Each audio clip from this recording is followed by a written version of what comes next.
එක්සත් ජාතික පක්ෂ නායකතුමා අද දවසේ විශේෂ පත්කිරීමක්. ஐக்கிய தேசிய கட்சியின் தலைவர் இன்று விசேட நியமனம் ஒன்றை வழங்கினார். கட்சியின் 27வது பொதுச் செயலாளராக எமது நாட்டில் அரசியல் கட்சிகள் ஆரம்பிக்கப்பட்ட நாள் முதல் வேறு அரசியல் கட்சிகளிலும் பெண்ணொருவர் பொதுச் செயலாளராக நியமிக்கப்படவில்லை.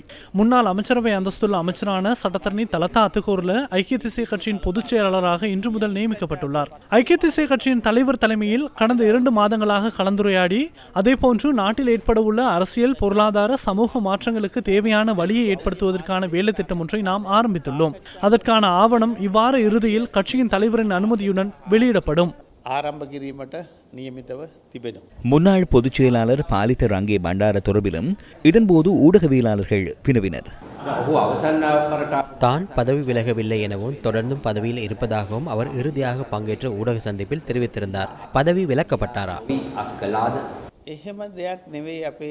எமது கட்சி யாப்புக்கமைய அவ்வாறானதொன்று நடைபெறவில்லை. அவரது உடல்நிலையை கருத்தில் கொண்டு அவருக்கு பதில் ஒருவர் நியமிக்கப்பட்டார். கட்சியின் தலைவருக்கு வழங்கப்பட்டுள்ள அதிகாரத்துக்கமைய புதிய வருடத்தில் புதிய பொதுச் செயலாளர் நியமிக்கப்பட்டுள்ளார். මා සතු ව්‍යවස්ථාවේ තිබෙන බලතලය.